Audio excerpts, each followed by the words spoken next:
In the last couple of hours, Israel has launched airstrikes on Gaza after Prime Minister Benjamin Netanyahu ordered the military to carry out what he called powerful attacks. Hamas had handed over what it said were the remains of another Israeli hostage on Monday, but Israel says forensic tests show they belong to a body already recovered from Gaza 2 years ago. Hamas insists it is complying with all aspects of the ceasefire deal agreed last month and says it's Israel that is looking for an excuse to restart the war. Well, let's speak to our security correspondent, Frank Gardner, who is in Jerusalem. Frank, can you bring us up to speed on what the latest is here, what Israel has said it's doing now? Sure. So, of course, as you kind of alluded to there are two perspectives on this, Hamas and Israel, and the two narratives are very different. Israel's perspective is that Hamas is not complying with the terms of the Trump-brokered ceasefire deal, that it is dragging its feet and deliberately procrastinating over returning the remains of up to 15 or thereabouts, slightly less than that, Israeli hostages.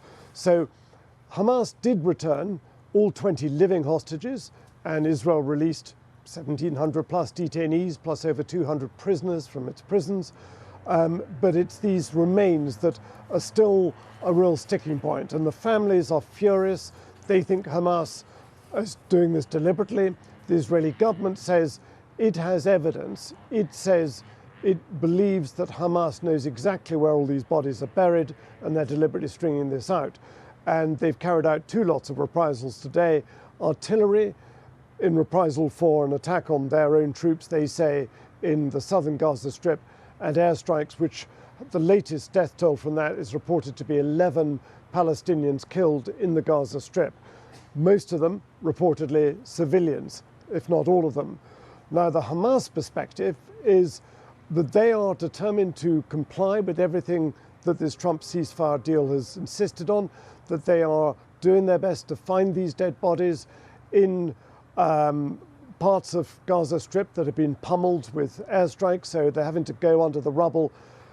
The video, though, and I've seen it, I don't know if you have, but you know, it's pretty damning. It's not a good look for Hamas, this.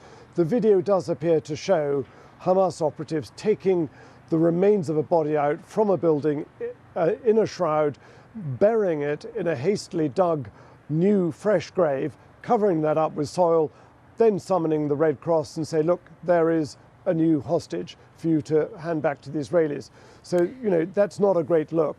But Hamas, I think, have got some justification saying that it is taking time to find these hostages and they need to get more bulldozers and excavation plant in there to hurry it up.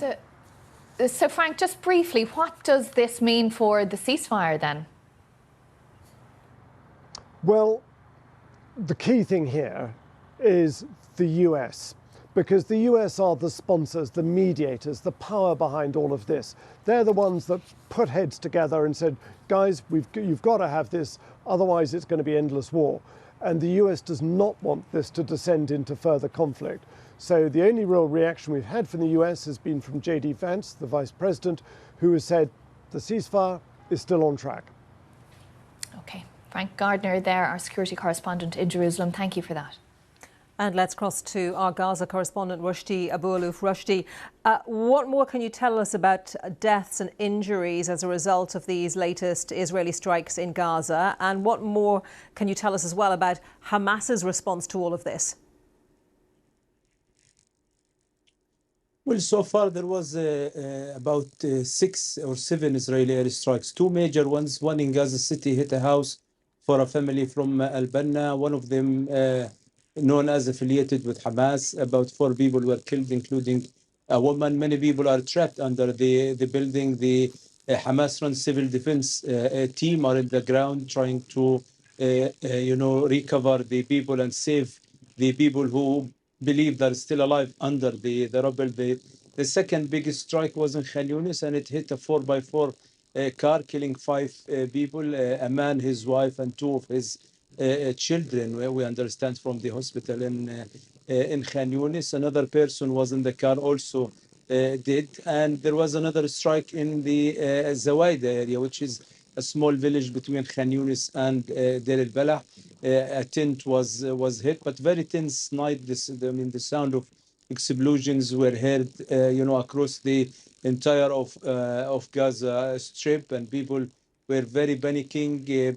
Most of them, since the Israeli Prime Minister threatened to resume the bombing into Gaza, they were rushed quickly to their homes. And this is the second time where this fragile ceasefire is at the edge of collapse because of the delaying of handing over the hostages. Hamas issue about 3 or 4 statements today. One of them saying that they found another Israeli hostage body in one of the places in Khan Younis. Then later, in a second statement, saying that they are not going to hand the body of the hostage over because Israel, they said, is violating the ceasefire. And latest statement was saying that Hamas have nothing to do with the exchange of fire that took place in the city of Rafah between Hamas militants and Israeli troops. And Hamas said that they are still committed to the ceasefire.